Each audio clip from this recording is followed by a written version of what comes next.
We got some breaking news in the NFL. Lamar Jackson requesting a trade from the Baltimore Ravens. The star QB tweeted today that he asked for a trade actually back on March 2nd, which is 25 days ago, which was days before he originally received that non-exclusive franchise tag. Now, Jackson and the Ravens have been unable to reach a long-term contract, and he tweeted that the Ravens had, quote, not been interested in meeting my value.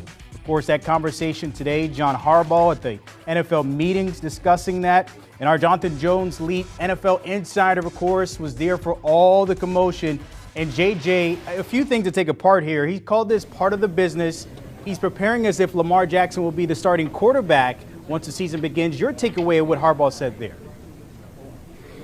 You know, Brandon, when today started, I decided I don't need to go to John Harbaugh's table because he's just going to say all of the right things. He's going to say, hey, we love Lamar. We want to keep him here long term.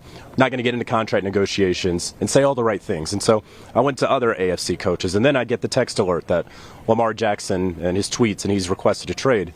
So I'm going to wander on over to John Harbaugh's table right now. And it was a little surreal because he continued to say all of the same things, as though the trade request had not come down a couple of weeks ago, as though everything was fine and well in Ravensland. Listen, I understand the brave face that John Harbaugh is putting on.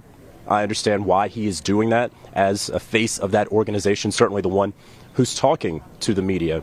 However, it is a serious issue right now with the Baltimore Ravens, and I don't know that everything is fine and that it's only contract related. I guess what I mean to say by that is maybe it's starting to get personal a little bit. And so that Lamar sends out that tweet at the moment that John Harbaugh is essentially sitting down to talk to reporters, that is coming out of left field. I cannot imagine the Baltimore Ravens anticipated that, expected that. And so when you're not anticipating or expecting that, and that happens, that kind of goes beyond, oh, this is just about money. This is just about contract negotiations, right? And so I think that this is far from over. I think that the Baltimore Ravens would be wise to listen if other teams ultimately do call.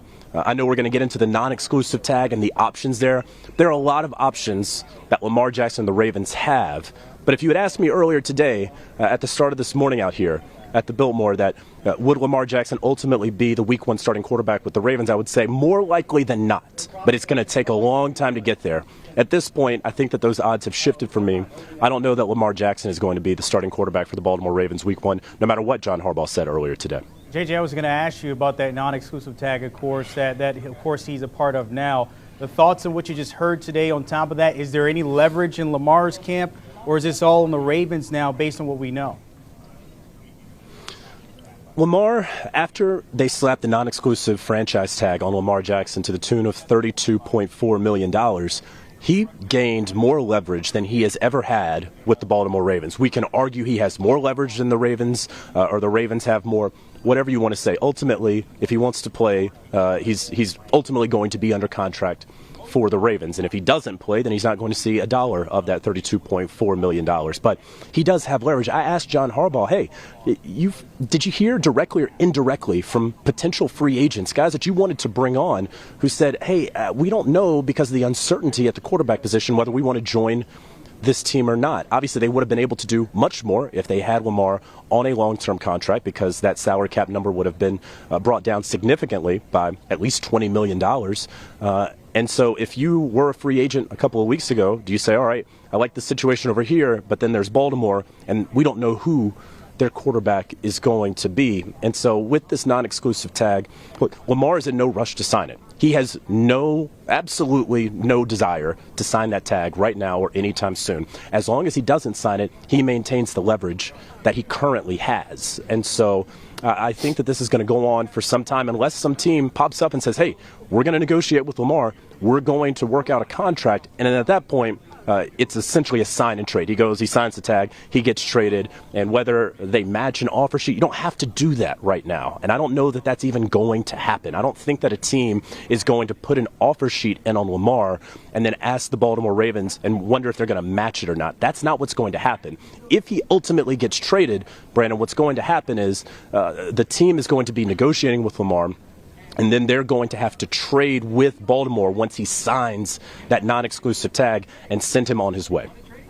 So with this all kind of happening in the last 35 minutes or so with the tweet, then Harbaugh speaking, I know you're just getting over there for a second after all these meetings.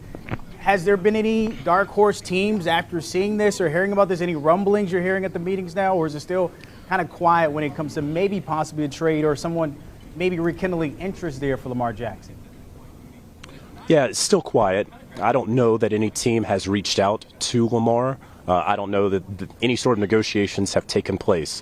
I think that this is obviously a shot across the bow here. Again, not a coincidence that he sends the tweet when he does. And so, look, there are a couple of teams that ultimately would make sense.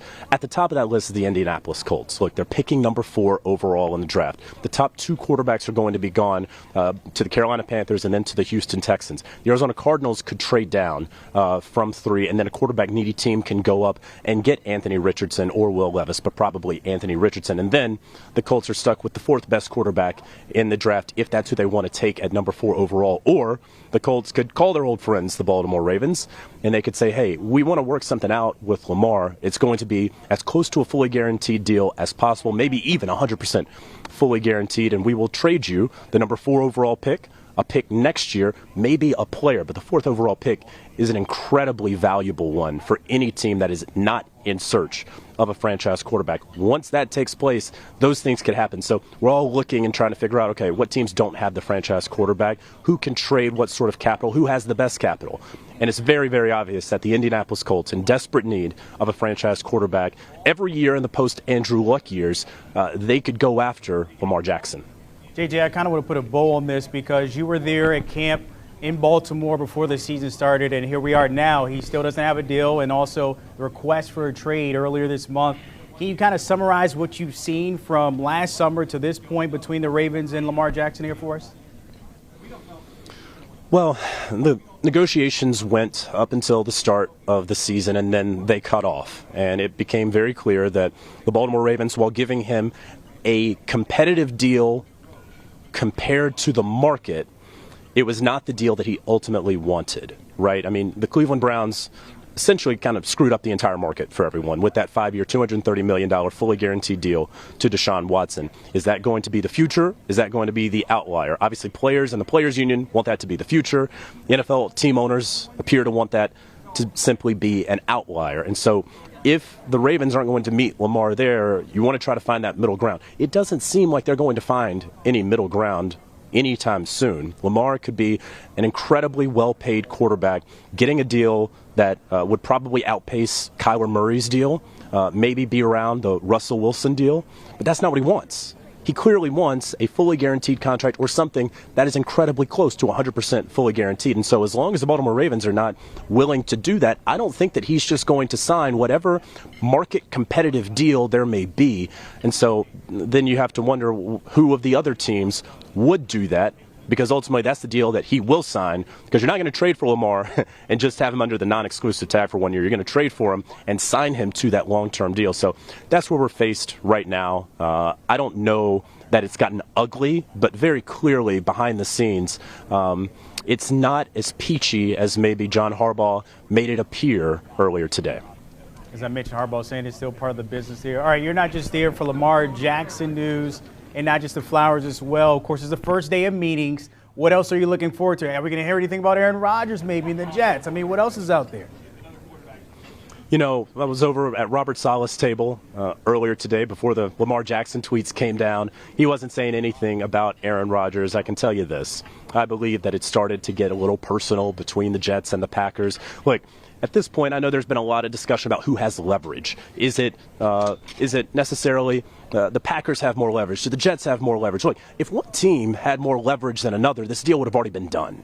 The fact is that both of these teams are going to be a little bit stubborn. They're going to wait and see. The Jets obviously have a value. The Packers obviously have a value. And look, the Jets don't have to have Aaron Rodgers in their building right now. First of all, he knows the offense because Nathaniel Hackett is the offensive coordinator. If Aaron Rodgers today wanted to go out and throw with Alan Lazard and with Corey Davis and with any member of the New York Jets, he could go to the local high school and go do it right now. And so, and he can do that for however long he remains with the Green Bay Packers when he will eventually be a New York Jet. So I don't get the sense that the Jets are necessarily worried about it. There is no backup plan because Aaron Rodgers will be the quarterback of the New York Jets on week 1. There's no doubt in my mind about that. It's just a matter of when these two sides are going to ultimately realize that, well, that is the eventuality. I don't think anything's going to happen this week. If it does, it will be because they had some fantastic beverages here at the Biltmore in Phoenix, Arizona, and worked it out. And if it doesn't happen this week, I don't see why it would happen until we get to the draft. Packers ready to move on. Aaron Rodgers is out of the darkness, and he's ready to move on, it seems like, from Green Bay. Jonathan Jones, appreciate you breaking that news there. Do you want a sports network that delivers everything that matters about the game? The highlights, the picks, the instant analysis, no yelling, no fake debates, no politics. Hit the subscribe button and never miss a moment.